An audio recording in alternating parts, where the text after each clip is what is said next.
Yeah, yeah, sure. Thanks.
Number one is now arrived. Okay, thank you. Yes, my lord. Yes, Mr. Iman.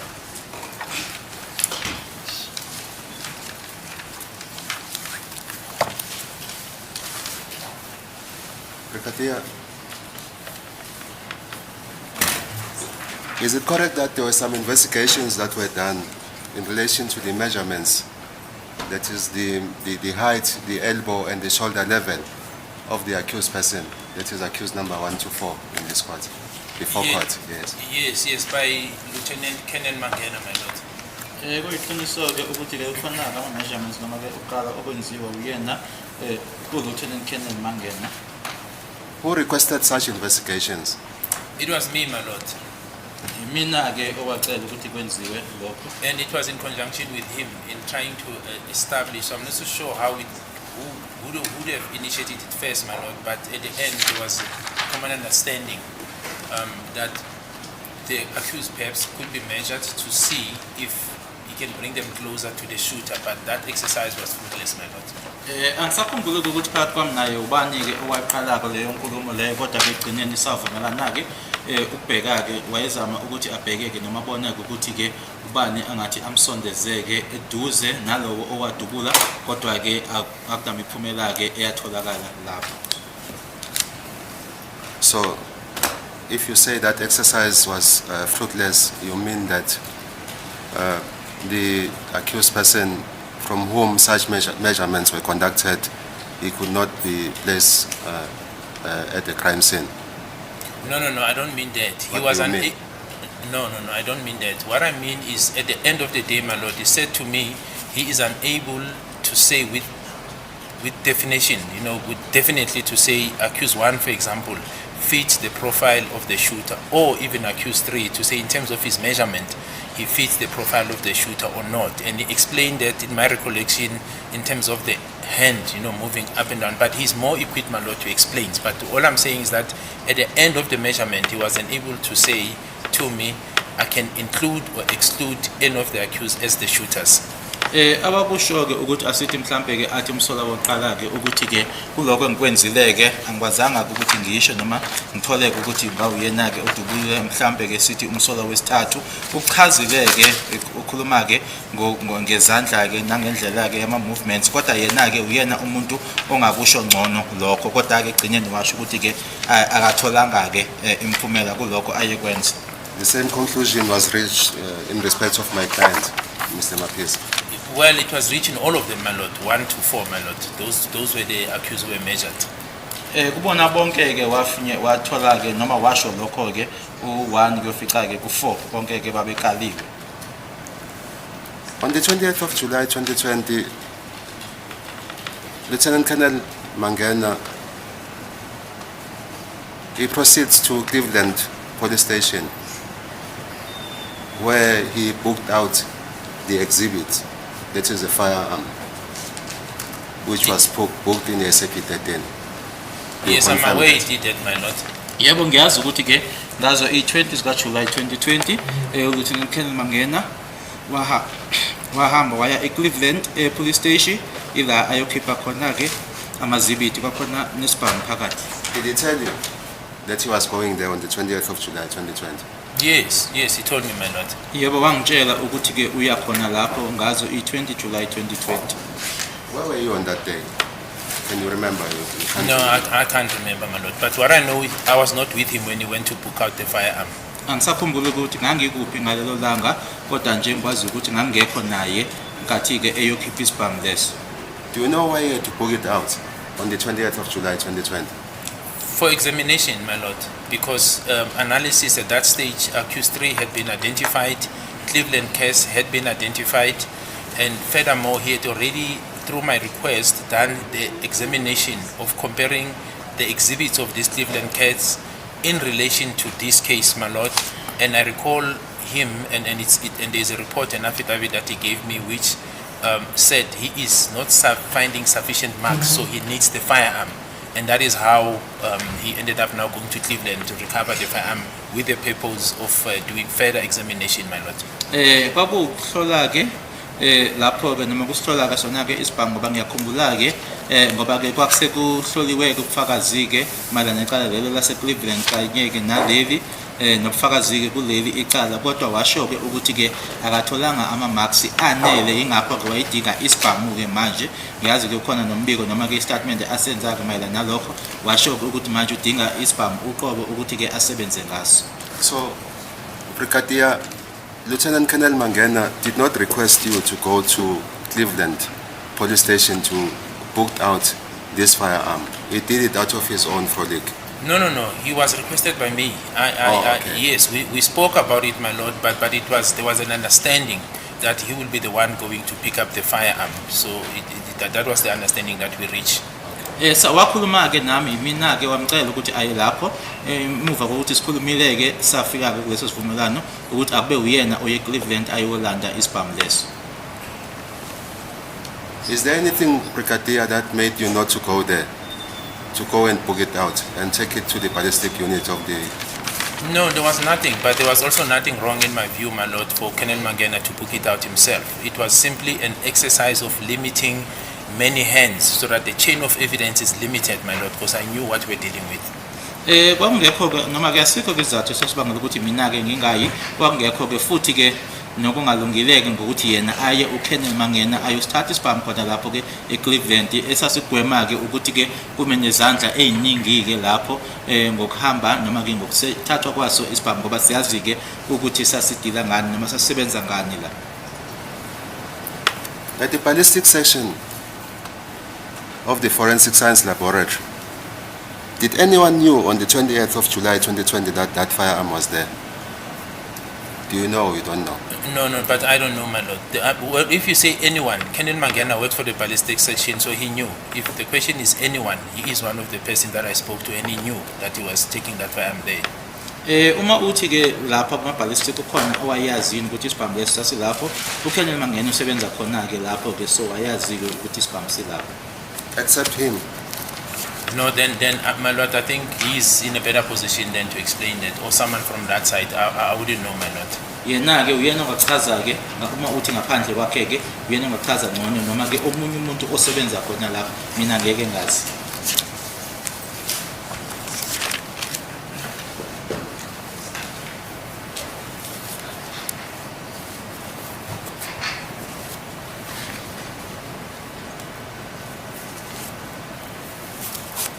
Did he tell you that he had completed his investigation, the test on this firearm? Yes, when he was able to link it, definitely, my lord, he did tell me that he has linked it, he has concluded his investigation, and that he'll be taking now the exhibit back to Cleveland. I think it was the 27th of July, 2020, and that is the day where now, because I knew he had completed his investigation, that then I said I will meet him there in order to receive, after the processing has been done, this firearm as an exhibit in this matter, my lord. Ingabe wakutshela-ke uma eseqedile ngophenyo lwakhe? Yebo, wangitshela-ke kwakungazo i-27 July 2020 uma esho-ke ukuthi useqedile-ke futhi-ke utholile-ke ukuthi impela-ke leso sibhamu leso-ke uyasihlanganisa-ke nezibithi elatholakala-ke noma necala leli-ke ila esavumelana khona noma ngasho khona-ke kuyena ukuthi sizohlangana khona lapho. Did he tell you when he had finalized his investigations? Yes, he told me, my lord. This is what I'm saying, or just said now, that he informed me, and then he informed me that because he's done, he will then be taking the exhibit back to Cleveland police station, and that is why I asked him to meet him there, and indeed I met him on that day, my lord. Iloko ngiqeda ukusho-ke manje ukuthi yebo wangitshela ukuthi useqedile ngophenyo lakhe washo-ke nokuthi isibhamu sizosibuyisela khona-ke eCleveland, ngasho ukuthi asihlangane khona lapho eCleveland police station. I mean the date, Brigadier. Did he tell you the date when he had finalized his investigation? No. He did not? No, my lord. It was the communication is, I am done. So that's why I'm saying the sequence of events, my lord. First, there's a request by me to him to say we have now identified accused 3 under this case number. This is Cleveland. Please compare this exhibit under Cleveland with our matter because it's a person of interest. That part is done. He gets back to me and say, I found insufficient markings. I need the firearm, to actually do further test. Then the Cleveland part of him going there then kicks in. When he is done, he didn't say I've completed this thing 1 hour, 2 hours ago. That's not how the communication said. He said I've concluded my investigation. There is a positive match, and obviously we discussed the issue of me getting the ballistic report. And then in that discussion, he then said I will be taking the firearm to Cleveland because he was done with the exercise. And that's when I said to him I will meet him at Cleveland police station, my lord. Ukwenzeka-ke kwezinto ukuthi-ke manje esetholakele-ke noma-ke usekhona-ke umsolo wesithathu kuyicala-ke manje kwacelwa-ke ukuthi aqhathaniswe ubufakazi lobo becala lase-Cleveland kanye nalobu obutholakele kuleli icala. Yilapho-ke manje khona-ke wakwenza-ke lokho washo ukuthi cha, angitholi-ke okwanele noma ama-marks anele, ngidinga-ke isibhamu. Yilapho-ke manje kuvela khona-ke udaba lokuthi akaye eCleveland ayothola-ke isibhamu lapho. Emuva kwalokho useyasho ukuthi ngitholile-ke okwanele, ngiyakwazi ukuthi-ke manje ngihlanganise lesibhamu nabo ubufakazi lobu obatholakala kuleli icala. Emuva kwalokho asho ukuthi sengiqedile ngophenyo, yila esivumelana isibhamu lisibuyisele eCleveland, yila esivumelana khona-ke ukuthi asihlangane khona eCleveland uma ebuyisela isibhamu.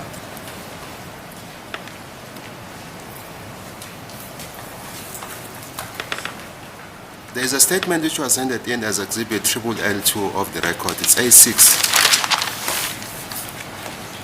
in the docket. A6. A6.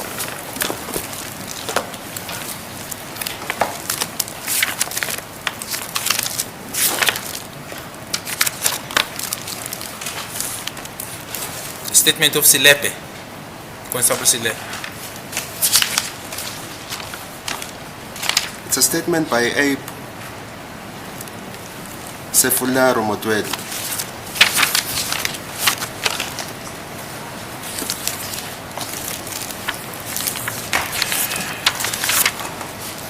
Yeah, I do recall the statement of Motwedi, my lord. Perhaps we can get to it, so not maybe to waste time. I'll find it for time being, my lord.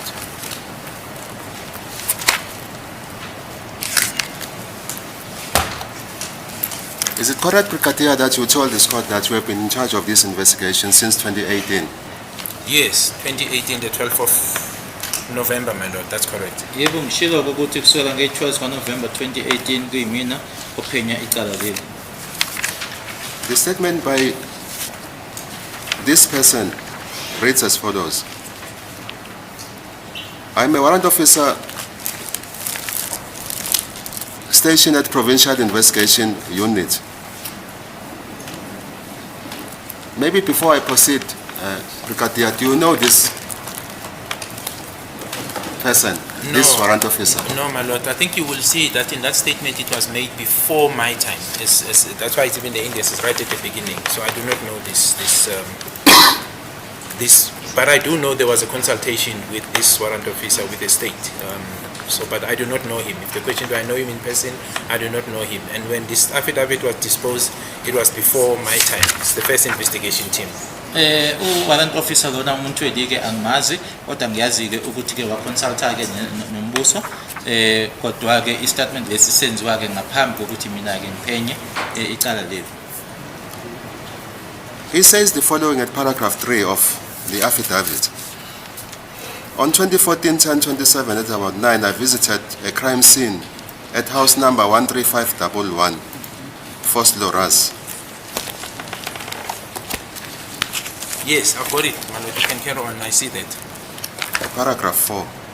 The incident of the shooting happened on 2014-10-26, but I visited the scene on 2014-10-27 at 9. When I arrived at the scene, were ballistic expert Captain Mangena and a photographer, warrant officer Mhlahlo, who took scene photos. Captain Mangena took exhibit of the spent cartridge that was found on the door frame. No one tampered with the scene while I was there. Photos and exhibits were taken in my presence. That is all I wish to state. The statement is signed by the deponent and it is commissioned by Sibonelo Mkhize at number 2C Botha Avenue, First Loras.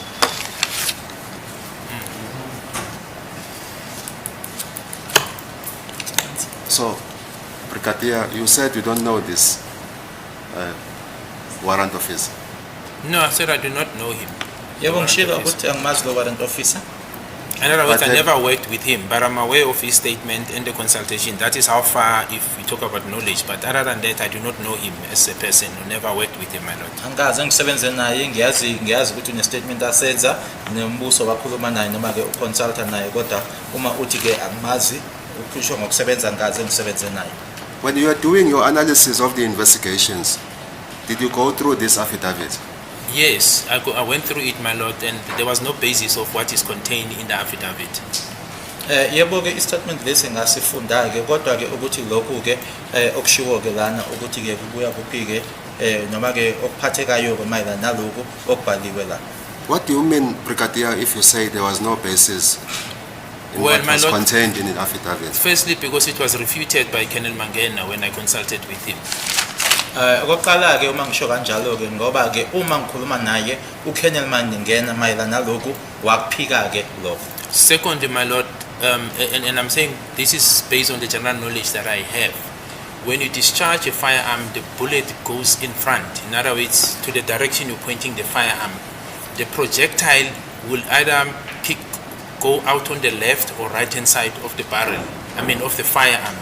Now, how do you find a cartridge in the same position in which the bullet is going to? It's impossible. It's not practical. Even if you watch these things on the TV, you'll see that the firearm will discharge cartridges either on the left or right hand side, depending on the firearm. Then the projectile itself, the one that is now discharged, that is hitting the target, will go then to where the firearm is pointed. And you are then likely to find the projectile where it was aimed if it doesn't go through. But I've never seen in my investigation experience where you find the projectile as well as the cartridges in the same direction. You will find the projectile in the body, for example, if it was intended to hit the deceased, and cartridges will always be picked up by crime scene managers and take photos on the crime scene on the floor. not on the place where the projectile or the bullet was aimed. I've never seen that, my lord. I've seen crime scene photos, even on this case. If you look at the crime scene photos, you look at the projectile found on top of the cabinet in the kitchen, the damaged one that was on the floor. I've never seen one in my whole career where you find a bullet point sitting with the projectile. In other words, it was aimed there, it shoots, it hits the target, be it the door or whatever, and then the cartridge, because the cartridge, it's a spend, is the back part of the bullet, also going to the same direction. I've never seen that, my lord.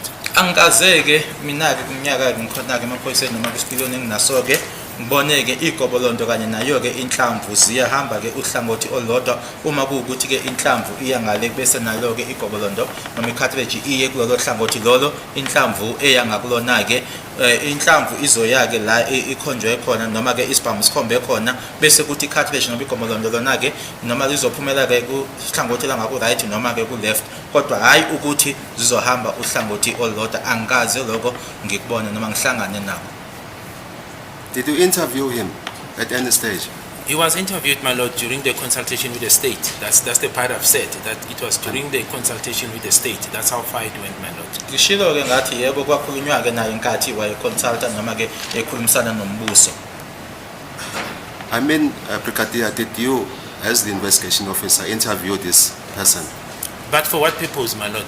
I don't understand the purpose of interviewing him. There is an affidavit, it disposes it, it's in the statement.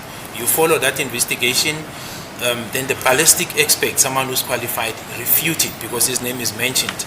Then there's a consultation. So I'm not so sure what would have been the purpose of me interviewing him, because it is clear what he's saying, it's contained in his statement. Then there was a consultation with him subsequent to that. Uma ubuza-ke ukuthi-ke ngaba mina ngam-interviewa yini, ngakuzothi-ke lokho-ke ngikwenzelani-ke ngoba-ke kune-statement asenza futhi-ke kunegama lana-ke lakhe-ke uKenneth Mangena, ngakhuluma-ke noKenneth Mangena, uKenneth Mangena-ke waphika-ke lokho futhi-ke nombuso nawo waconsulta naye. Manje bengizothi mina uma ngikhuluma naye-ke ngikwenzela yiphi inhloso lokho. To get clarity on the contents of the statement. My lord, the statement... Additional statement from him. No. You see, my lord, that's why I said the purpose of investigation is not to create your own evidence. The statement speaks for itself. It is not for me to change it, because on what basis do I say now he must change what he alleges that he saw? I'm not an expert. I was not there. I'm simply indicating the supporting evidence that I could have found. If there was supporting evidence based on my experience, investigation, and the expertise of the ballistic expert, of course, then I would have supported him. But I said I found no basis because it didn't make logical sense. But it is not for me now to change what he has said, because that will be the distortion of the truth.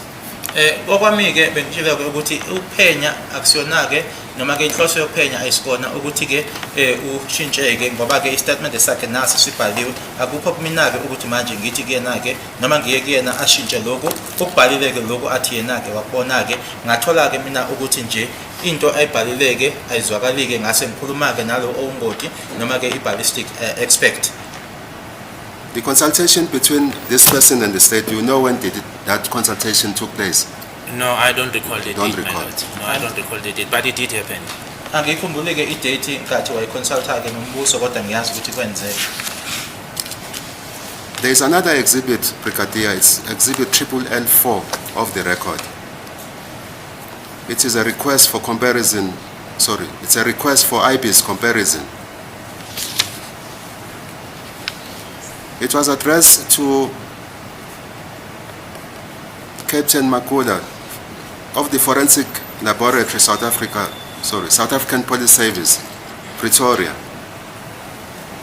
from Major Bayat on the 23rd of February 2015.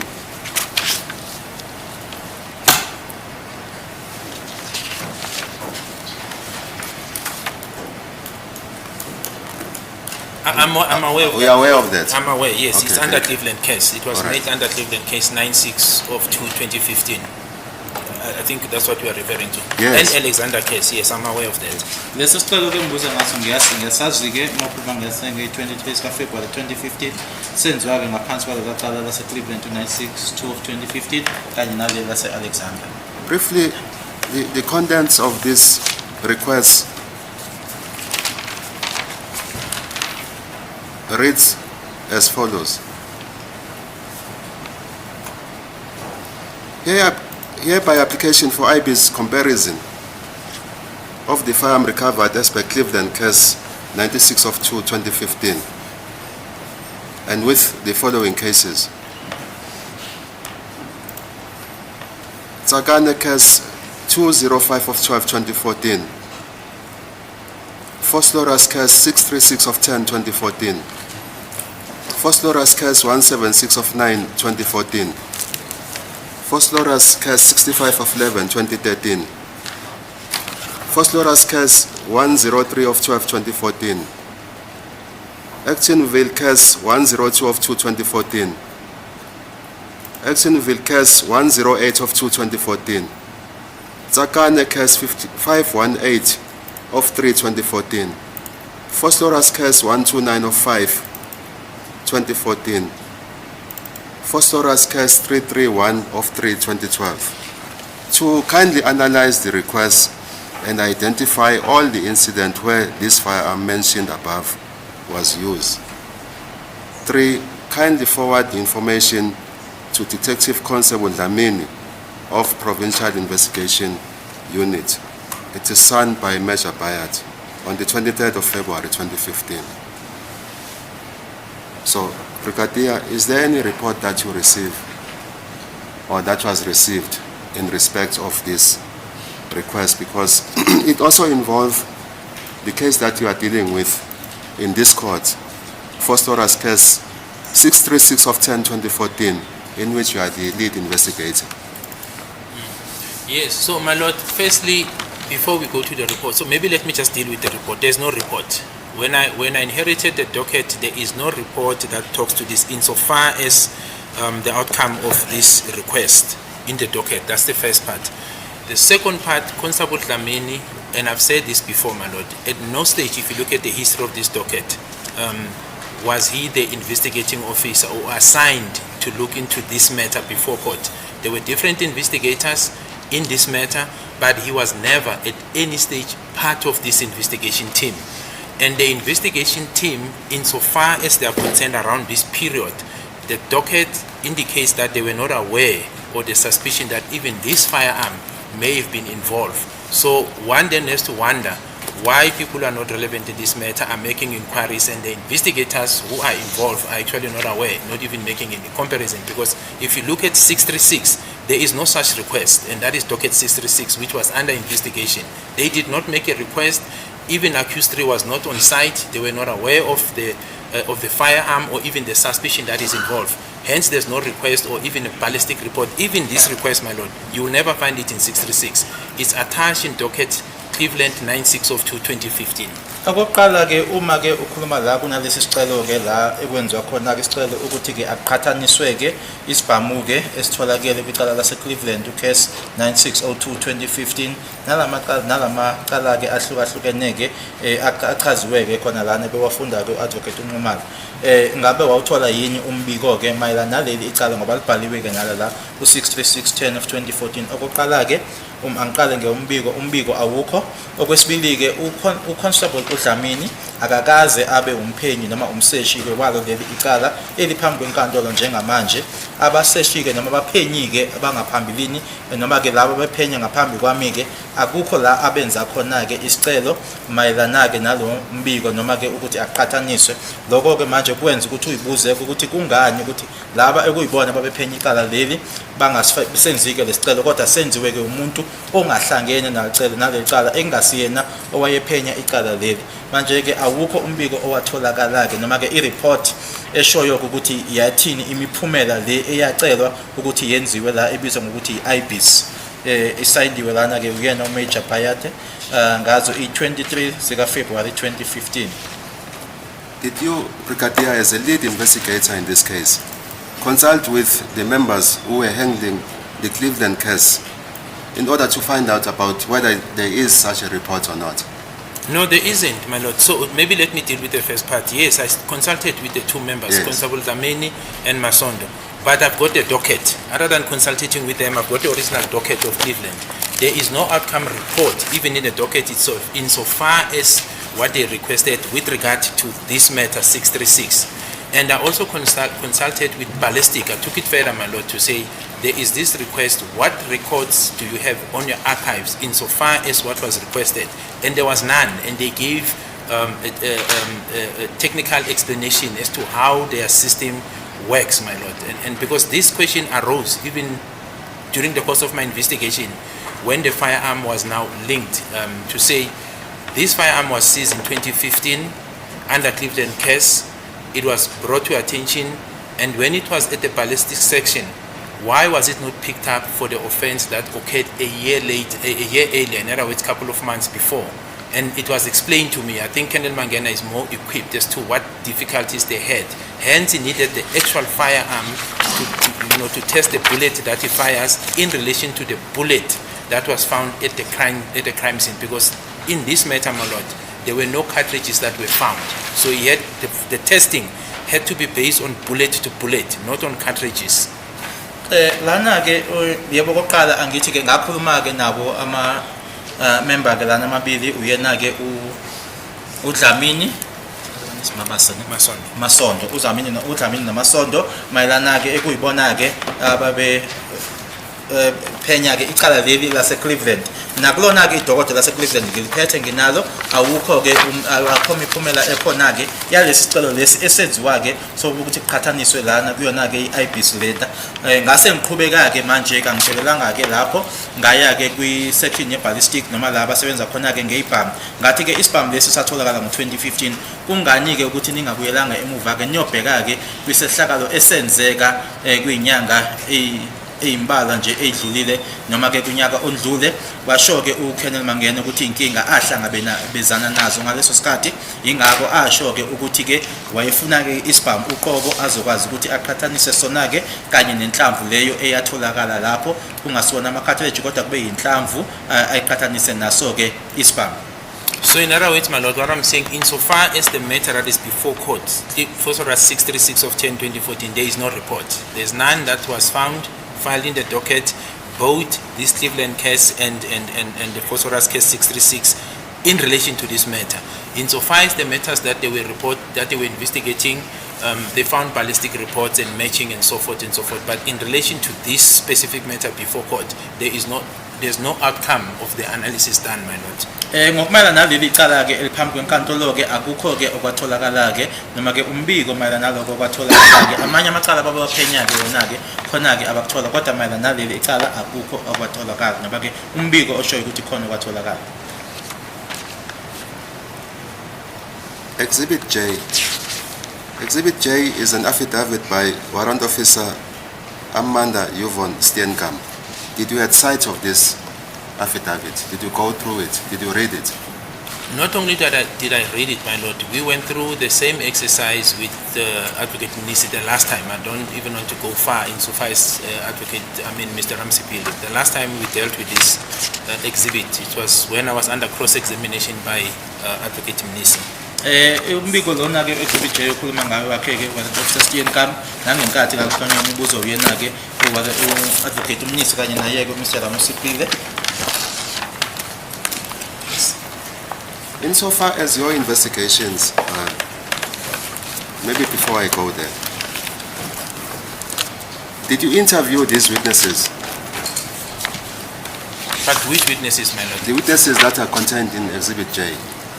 My lord, I think I dealt with that explanation. You can repeat it, Brigadier. I'm the one who's cross-examining now. Yes. I want to understand. Yes, I dealt with it, my lord, so I'm going to repeat it. Yes. That the people we dealt with have indicated it was Ms. Zandi Kumalo, Thokozisi Twala, Madlala, the mother, and I've indicated, and then I indicated as to why we could not interview Ms. Kelly Kumalo, my lord. Makaleni has passed on, my lord, so he could not be interviewed, my lord. Ngishilo ke ukuthi ngokumayelana ke nawo ke lombiko lona noma ke istatement lesi sakhe Warrant Officer Steenkamp abantu ke ngakhulumisana nabo uZandi Khumalo uma wakhe uTumelo Madlala uMthokozisi uThwala ngishilo ke nezathu ukuthi kungani ke singazange sikhulume naye ke uMiss Kelly Khumalo. And there was uMakeleni batholakala ukuthi ke yena ke washo. And there was also a consultation with the state with these witnesses, my lord. Kanye nombuso nawo ke futhi wakhuluma ke nomaphethelezi ke waconsulta nalabo fakazi. There is also the sixth witness called Sipiwe. Yeah, but if you look at the sixth witness, my lord, I think if you look at the last part, he is really not assisting with identification. That was my understanding. But I do know that there is a sixth witness. But at my understanding, I don't think he assisted with any form of drawing the identikit.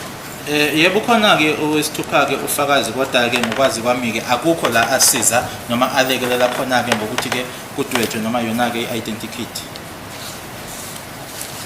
How did these witnesses meet, Captain Amanda Yvonne Steenkamp? Do you know? No, my lord, it was before my time. I can only refer to what is contained in the docket. I was not part of that arrangement. Ukuthi ke ofakazi laba bahlangana kanjani nayo bana Officer Steenkamp lokho kwenzeka ngaphambi kwesikhathi sami mina ngakhuluma nje phela ngaloko okukidokotela. In terms of your investigations, what is the description of the motor vehicle that was used as a getaway car? It's a VW Polo. Ngokophenyo lwami ke imoto eyasetshenziswa ke kwakuyi VW Polo. Do you know the registration number of that vehicle, which was used as a getaway car? You don't know? No. There was no registration number given, my lord. The closest thing that one could work on is that there's an indication in the statement of Sifiso Zungu Kwabeni that it could have been a hired vehicle. And the closest car or hiring company that we could get, which indeed places accused 5, in the hiring of a vehicle, but not on the date of the incident, but in the around, I'm not so sure how many years apart or months apart, but it's not on the day of the incident, that he was hiring cars from a certain company, and at some stage he was even given fines hiring or utilizing a VW Polo vehicle, my lord. Uma ukhuluma ke nge-registration ayikho ke esayinikezwa ke futhi ke ngokukhulumisana naye ke uGwabeni noMsifiso Zungu ke ukhulumile ke ngokuthi ke okungenzeka kwangaba ke imoto ke ehayariwe ke ngoba ke nalapho futhi ke nenkampani sasesibheka ke inkampani la khona ke umsolo wesihlanu awaye thatha khona ke noma ke ehayara imoto khona futhi ke kunyaka noma ke izinyanga nje ngaphambi kwesehlakalo futhi ke basho nokuthi ke noma basho nokuthi ke khona ke la athola khona ke ifine ehayere yona ke noma ke ithathe yona ke imoto ye-VW. The hired car. Yes, the hired car. I'm talking about the hired car, my lord. What we could not find is the records of this date of the incident as to whether what the record says, because the company became liquidated. So one was now, speaking or trying to recover files in a company that was non-existent. So we could not get records of the date of this incident, except to say, indeed, he was hiring cars on regular, in certain times through this company, and also through the investigation with the traffic department, he was picked up driving one of these vehicles when he was fined. So that was part of that exercise, my lord, in trying to find a vehicle that may have been used on the date of the commission of this offense. Ukuzama ukuthi kutholakaleke imoto le eyasetshenziswa ke ngelanga lesigameko yileke icompany leyo ke ekuyona ke khipha noma ke ehayara ngazo imoto, kodwa ke isikhathi ke lesi sokwenzeka kwesigameko akukho ke esakuthola ngoba kwatholakala ukuthi inkampani leyo ayisekho ke kanye futhi ke nakuyona ke traffic department nala kwatholakala khona ukuthi yebo ke wayisebenzisa ke imoto lezi noma kanye yona ke iVW lena. In which company did you conduct your investigations? I forgot the name, my lord, but it's there, my lord. It's in the exhibit of the Metro, Mr. Matlow, I think, from the RMTC. He indicates to that effect, but I think it's, but I can get to the name, my lord. I just have to get to that company, but it's contained in the statement of the RMTC member, my lord. Khona ke kumbiko wakhe ke noma ke statement sakhe ke uMatlow ungafanele nje ngibheke igama leyo company leyo. When was it hired? My lord, I don't recall the date, but it's contained in that statement. I think the statement speaks for insofar as the company, but the records as to what are the hiring dates, we have one will have to get into that, my lord, so that I place the correct dates, my lord. I don't know them from the top of my head. Ukuthola ke ama date ke ukuthi kwakunini ke uma khaya imoto leyo ke kuzofanele ngiyobheka ke, kodwa ke imininingwane ikhona-ke kuleso statement leso sakhe-ke uMaxolo. But it was not on the date of this incident, my lord. So that must be clear that the vehicle was not hired during the date of this incident. It's further up, my lord. I just don't know the date. Kodwa-ke kuyafuneka ukuthi kucace-ke lokho ukuthi-ke imoto leyo-ke yayingathathiwe noma ingahayariwe-ke ngesikhathi noma-ke ngedate yokwenzeka kwesigameko lesi kwakungaphambi kwalokho. My Lord, may I request for an adjournment for the Brigadier to look that statement, because it is important for me to go forward with my cross-examination. For how long should I adjourn? Brigadier, how much time do you need? Mr. Matlo, my lord, testified. I'm not sure whether his statement was ended up because I'll refer to that statement. Yes. Unless he testified, perhaps then Yes. we can, if that statement was ended up, I'm not sure if it was ended up, because if it Yes. was, then it will be part of the court's. I can send it up. For 15 minutes, my Lord, please. Okay, 15 minutes. Thank you.